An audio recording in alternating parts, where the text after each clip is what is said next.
নারায়ণগঞ্জের ২১ জন শহীদের নামে নির্মিত হল দেশের প্রথম জুলাই শহীদ স্মৃতিস্তম্ভ।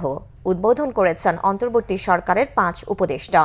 উদ্বোধন অনুষ্ঠানে জুলাই গণহত্যার বিচার দ্রুত শেষ করার আশ্বাস দিলেন আইন উপদেষ্টা আসিফ নজরুল। নারায়ণগঞ্জ প্রতিনিধি আফজাল হোসেনের পাঠানো তথ্য ও ছবিতে ডেস্ক রিপোর্ট। গণ অভ্যুত্থানে শহীদদের স্মরণে নারায়ণগঞ্জে দেশের প্রথম জুলাই স্মৃতিস্তম্ভ উদ্বোধন করলেন অন্তর্বর্তী সরকারের ৫ উপদেষ্টা।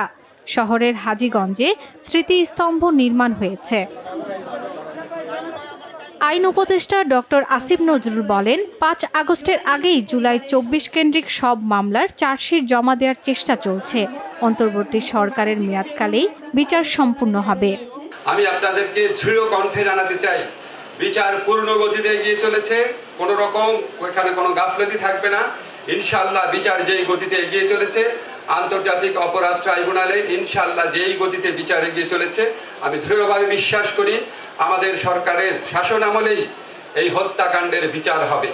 অন্যদিকে উপদেষ্টা সৈয়দা রেজওয়ানা হাসান বলেন, তরুণ প্রজন্মের কাছে শহীদদের আত্মত্যাগের ইতিহাস ধরে রাখতে সারা দেশে জুলাই স্মৃতিস্তম্ভ নির্মাণ করা হচ্ছে।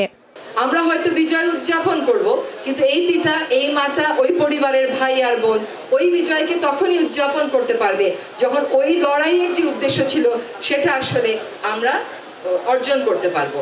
আধিপত্যবাদী শক্তি ক্ষমতায় আসার চেষ্টা করলে দেশের মানুষই তা দমন করবে বললেন গৃহায়ন ও গণপূর্ত উপদেষ্টা আদিলুর রহমান। বাংলাদেশে যেন কখনো কোনো আধিপত্যবাদী শক্তি চোখ রাঙাতে না পারে, বাংলাদেশে যেন কখনো ফাঁসিবাদ আসতে না পারে, এবং যদি আসার চেষ্টাও করা হয় সেটাকে দমন করা হবে। শহীদদের আত্মার মাগফিরাত কামনা করে দেওয়া ও মোনাজাতের পরে বৃক্ষরোপণের মধ্য দিয়ে অনুষ্ঠান শেষ হয়। শর্মিলা কেয়া, বাংলাভিশন নিউজ ডেস্ক।